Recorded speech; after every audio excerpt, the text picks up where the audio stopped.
आज आपको ले चलते हैं गया जी। गया जी जो कि बिहार में है। यहाँ पहुंचने के लिए आप दिल्ली से ट्रेन द्वारा भी पहुंच सकते हैं। राजधानी एक्सप्रेस आपको 12 घंटे में और अन्य ट्रेन आपको 16 घंटे के आसपास गया जी पहुंचा देंगे।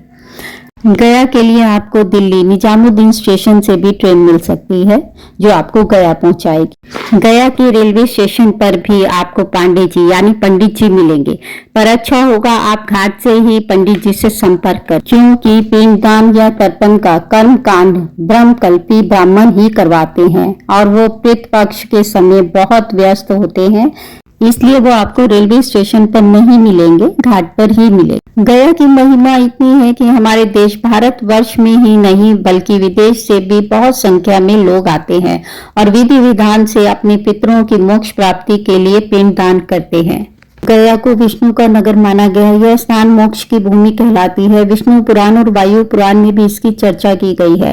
विष्णु पुराण के अनुसार गया में पिंडदान करने से पितरों को मोक्ष मिल जाता है और वो स्वर्ग चले जाते हैं। माना जाता है कि विष्णु भगवान स्वयं यहाँ पितृ देवता के रूप में मौजूद है, इसलिए इसे पितृ तीर्थ भी कहा जाता है। विष्णु पग मंदिर। यह मंदिर 30 फुट ऊंचा है और ये कसौटी पत्थर यानी वो पत्थर जिस पर सोने को घिसकर सोने की गुणवत्ता का पता चलता है कि सोना कितना खरा है, उसी कसौटी पत्थर से बना है ये विष्णु पग मंदिर। इसको बनवाने के लिए कारीगर राजस्थान से बुलाए गए थे। इस मंदिर के ऊपर जो ध्वज लगा है वो 51 किलो सोने का ध्वज है। विष्णु पग मंदिर में भगवान विष्णु के चरण चिन्ह एक धर्मशिला पर अंकित है। उस धर्मशिला को चांदी में मढ़ा गया है और सामने भगवान विष्णु की प्रतिमा गदा धारण किए हुए है। इस मंदिर का नव निर्माण इंदौर की महारानी अहिल्याबाई ने करवाया था। इस स्थान का नाम गया जी क्यों पड़ा?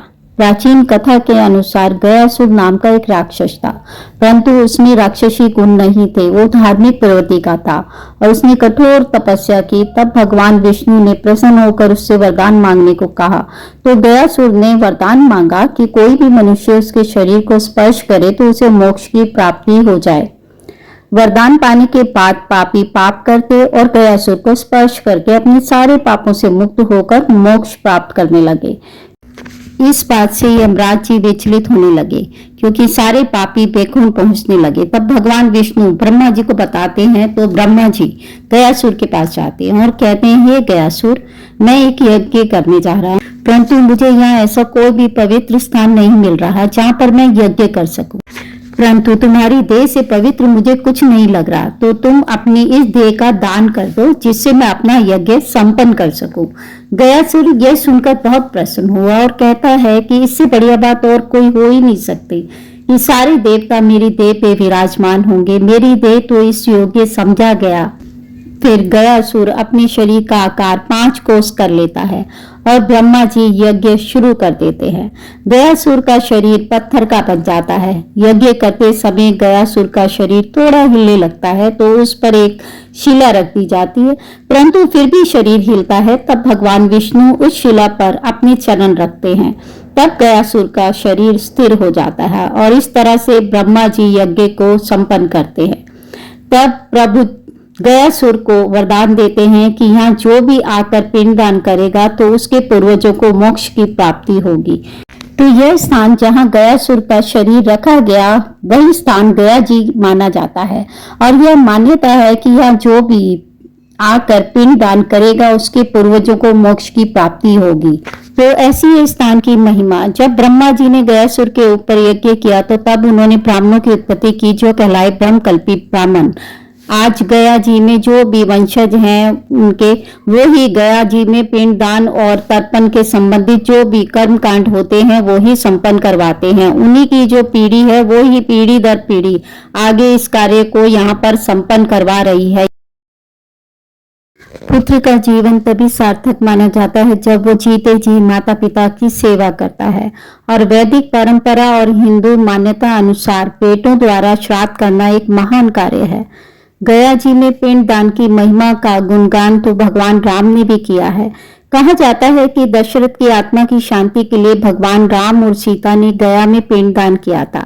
गया जी में रेत का पिंडदान भी किया जाता है। दरअसल इसके पीछे भी कथा यह है कि जब भगवान राम, माता सीता और लक्ष्मण जी के साथ दशरथ जी का पिंडदान करने पहुंचे तो तब राम जी अपने भाई लक्ष्मण के साथ सामग्री लेने गए और तब सामान लाने में थोड़ी देरी हो गई। पिंडदान का समय निकलता जा रहा था। तब दशरथ जी ने सीता जी को दर्शन दिए और कहा कि पिंडदान का समय निकल रहा है, मेरा जल्दी से पिंडदान कर दो। तब माता सीता जी ने रेत में से एक पिंड बनाया और वट वृक्ष, फल्गु नदी, गाय और केतकी के फूल को साक्षी मानकर उनका पिंडदान कर दिया। जब भगवान राम पहुंचे तो उन्होंने सारी बात बताई। वट वृक्ष ने तो बात मान ली, परंतु फल्गु नदी, गाय और केतकी फूल कुछ नहीं बोले। तब माता सीता जी ने वट वृक्ष को प्रसन्न होकर वरदान दिया कि तुम हमेशा पूजनीय रहोगे और फल्गु नदी को श्राप दिया कि तुम धरती के नीचे से बहोगी। गाय को श्राप दिया कि तुम पूजनीय होकर भी कलयुग में लोगों का झूठा खाओगी और केतकी फूल को श्राप दिया कि तुम्हें पूजा में स्थान नहीं मिलेगा। इसके बाद भगवान श्री राम, माता सीता जी और लक्ष्मण जी ने दशरथ जी का पिंडदान यहाँ पर किया। अग्नि, जल और अन्न के माध्यम से गया में श्राद्ध पूजा करके पितरों तक पहुंचकर उन्हें तृप्त किया जाता है और पितृ पक्ष के दौरान कर्म कांड का विधि विधान से पूजा अलग अलग है। 1 दिन, 3 दिन, 7 दिन और 17 दिन श्रद्धालु अपनी इच्छा अनुसार पिंडदान करते हैं। श्राद्ध की मुख्य विधि में मुख्य 3 कार्य होते हैं: पिंडदान, ब्राह्मण भोज और दक्षिणा। अपने जनेऊ को दाहिने कंधे पर रखकर चावल, दूध, घी, शक्कर एवं शहद व पिंडों को शांत भाव से अपने पितरों को अर्पित करना ही पिंडदान कहलाता है। जल में काले तिल, कुशा, जौ और सफेद फूल मिलाकर उसे विधि पूर्वक अर्पण किया जाता है। माना जाता है कि इससे पितृ खुश होते हैं। इसके बाद ब्राह्मण को भोज करवाया जाता है। पांडवों के अनुसार शास्त्रों में पितरों का स्थान बहुत ही ऊंचा बताया गया है। उन्हें चंद्रमा से भी दूर, देवताओं से भी ऊंचे स्थान पर रहने वाला बताया गया है। पितरों की श्रेणी में माता पिता, दादा दादी, नाना नानी और सभी पूर्वज आते हैं। कहते हैं कि गया में पहले 360 वेदियां थी, लेकिन अब 45 वेदियों पर ही रह गया है। आपको बता दें, यहाँ पर यजमानों का रहने और खाने पीने का इंतजाम पंडित जी ही कर देते हैं। गया में एक शिला है जो प्रेत शिला के नाम से जानी जाती है। ये शिला के बारे में कहते हैं कि इस शिला में जो दरारें और छेद हैं वो लोक और परलोक के बीच कड़ी का काम करते हैं। इन्हीं क्षेत्र और दरारों से आत्माएं आती हैं और पिंड ग्रहण करती हैं। पिंडदान में पितरों के समान 3 वृक्ष, 3 पक्षी, 3 पशु और 3 जलधर है। धर्म शास्त्रों के अनुसार पितृलोक चंद्रमा के उग्र भाग में माना गया है और दूसरी ओर अग्नि भोग में आकाश मंडल के समस्त पक्षी लोक होते हैं। पक्षियों के लोक को भी पितृलोक कहा गया है। तीसरे पितृलोक जल देवता है, अर्थात पितरों की स्थिति जल में भी बताई गई है। 3 वृक्ष हैं, वो है पीपल का पेड़। पीपल का पेड़ जो बहुत ही पवित्र पेड़ है। एक और इसमें जहाँ विष्णु का निवास है वहीं ये पेड़ पितृदेव है। पितृ पक्ष में इसकी उपासना करना विशेष शुभ माना जाता है। दूसरा वृक्ष है बरगद का वृक्ष। बरगद के वृक्ष में साक्षात शिव निवास करते हैं। अगर लगता है कि पितरों की मुक्ति नहीं हुई तो बरगद के पेड़ के नीचे बैठकर पूजा करनी चाहिए। तीसरा वृक्ष है बेल का वृक्ष। यदि पितृ पक्ष में शिव जी का बेल पत्र का वृक्ष लगाया जाए तो पितरों की आत्मा को शांति मिलती है। अमावस को यदि शिव जी को बेल पत्र और गंगा जल अर्पित करने से पितरों को मुक्ति मिलती है। इसके अलावा अशोक, तुलसी और केले के वृक्ष की भी पूजा करनी चाहिए। 3 पक्षियों की बात की जाए तो पहला है कौवा। कौवे को पितरों का आश्रय स्थल भी माना गया है। श्राद्ध पक्ष में कौवों का अपना महत्व माना गया है। कौवे को पितृ पक्ष में भोजन कराना शास्त्रों के अनुसार कोई भी आत्मा कौवे के शरीर पर स्थिर होकर विचरण कर सकती है। और दूसरा पक्षी है हंस। पक्षियों में हंस ऐसा पक्षी है जिसमें दिव्य आत्माएं कुछ समय तक हंस की योनि में रहकर पूर्ण मनुष्य योनि में लौट आती हैं या फिर देवलोक में चली जाती हैं। और तीसरा पक्षी है गरुड़। गरुड़ भगवान विष्णु का वाहन है और भगवान गरुड़ के नाम पर ही गरुड़ पुराण है, जिसमें 7 और पितृलोकों का उल्लेख मिलता है और पक्षियों में गरुड़ को बहुत ही पवित्र माना गया है। इसके अलावा सारस का भी नाम लिया जाता है। 3 पशु हैं। पहला है कुत्ता। कुत्ते को यम का दूत माना गया है। इसे सूक्ष्म वस्तु भी दिखाई देती हैं। कुत्ता ऐसा प्राणी है जो भविष्य में होने वाली घटनाओं और आत्माओं को देखने की क्षमता रखता है। कुत्ते को भैरव महाराज का सेवक माना जाता है। कुत्ते को भोजन करवाने से भैरव महाराज प्रसन्न होते हैं और कुत्ते को रोटी खिलाने से पितरों की कृपा हमेशा बनी रहती है। दूसरा पशु है गाय। गाय में सभी देवी देवताओं का निवास बताया गया है।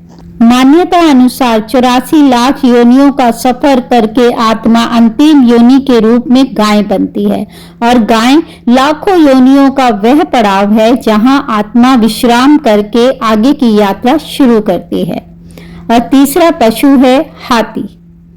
हाथी गणेश का साक्षात स्वरूप माना गया है। यह इंद्र देवता का वाहन भी है। जिस दिन हाथी के किसी साथी की मृत्यु हो जाती है तब कोई हाथी उस दिन भोजन नहीं करता है, क्योंकि हाथियों में अपने पूर्वजों की स्मृति रहती है। इसके अलावा चींटियों का उल्लेख किया गया है। जो चींटियों को आटा खिलाते हैं वे बैकुंठ को प्राप्त होते हैं। जलधर जंतु की बात की जाए तो पहली है मछली। भगवान विष्णु ने मछली का अवतार लेकर मनुष्य को जल प्रलय से बचाया था। जब पितृ पक्ष में चावल के लड्डू बनाए जाते हैं तो उनको जल में विसर्जित इसलिए किया जाता है कि मछलियों को भोजन मिले। दूसरा है कछुआ और तीसरा है नाग यानी कि सांप। श्राद्ध। श्राद्ध शब्द श्रद्धा से जुड़ा है और हमारे पूर्वज हमारे पितृ अपने हैं और अपने ही रहेंगे। उनके आशीर्वाद की हम सबको जरूरत है और हमेशा रहेगी। पिंड दान करने के बाद जो उनकी तिथि हो उस दिन अग्नि को भोग नहीं लगाएं। पितृपक्ष के दिनों में नाखून काटना, बाल काटना, अन्य कोई नशा करना या मांसाहारी भोजन खाना मना है।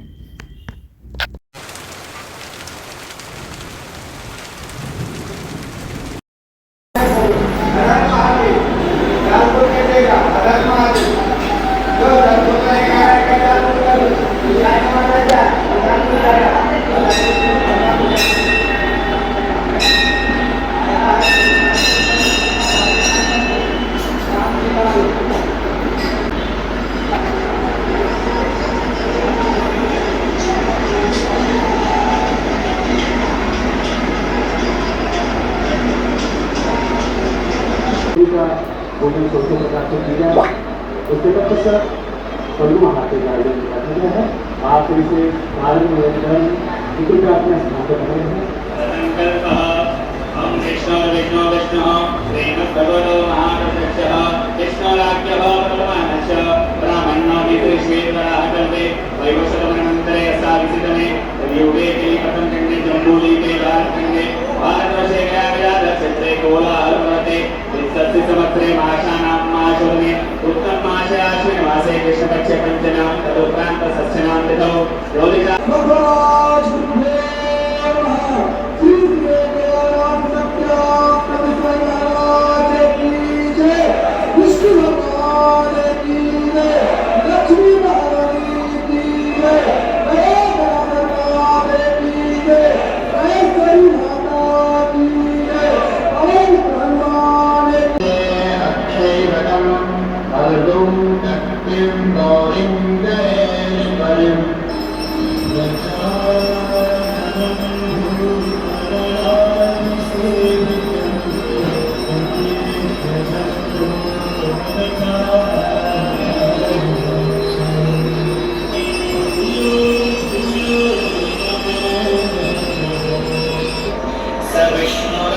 सत्पदे सुभक्तिमाशु मे दिशे यदि यमाश्रितं पदं समस्तकर्मसिद्धिदम्